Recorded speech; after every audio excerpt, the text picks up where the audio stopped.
வணக்கம் ரதி. நேற்று முன்தினம் ராமேஸ்வரத்திலிருந்து கடலுக்கு மீன்பிடிக்க சென்ற மீனவர்களில் கார்த்திகேயன் என்பவருக்கு சொந்தமான விசைப்படகை இலங்கை ரோந்து படகு மோதி விபத்தை ஏற்படுத்தியது. இதில் மலைசாமி என்ற மீனவர் உயிரிழந்தார். இதனை அடுத்து 2 மீனவர்கள் மீட்கப்பட்டு தற்போது இலங்கையில் இருக்கிறார்கள். மற்றும் ஒரு மீனவரை தேடும் பணியாளர்கள் தொடர்ந்து நடைபெற்று வருகின்றது. இந்த சூழ்நிலையில் தேடும் பணியை விரிவுபடுத்திட வேண்டும் என்றும் தற்போது இலங்கையில் உள்ள 2 மீனவர்களை எந்த காரணம் சொல்லாமல் உடனடியாக இந்தியா கொண்டு வர நடவடிக்கை எடுக்க வேண்டும்.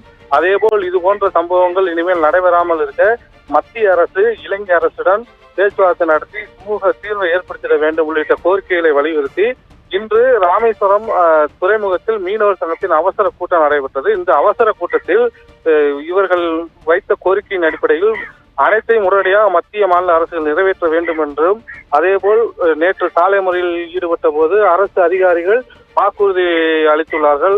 அதாவது பாதிக்கப்பட்ட மீனவர்களுக்கும் நிதி வழங்கிட வேண்டும் என்ற ஒரு கோரிக்கையை வலியுறுத்தி இன்று முதல் காலை வரையற்ற வேலைநிறுத்தத்தில் ஈடுபடுவதாக அறிவித்துள்ளார்கள். இந்த காலை வரையற்ற வேலைநிறுத்தத்தால் மீனவருடைய வாழ்வாதாரம் கடுமையாக பாதிக்கப்பட உள்ளது. அது மட்டுமல்லாது இந்த விசைப்படகு மீனவர்களையும் அதேபோல் இலங்கையில் உள்ள விசைப்படகுகள் மற்றும் மீனவர்களை உடனடியாக விடுதலை செய்திட வேண்டும் என்றும் அவர்கள் கோரிக்கை விடுத்துள்ளார்கள்.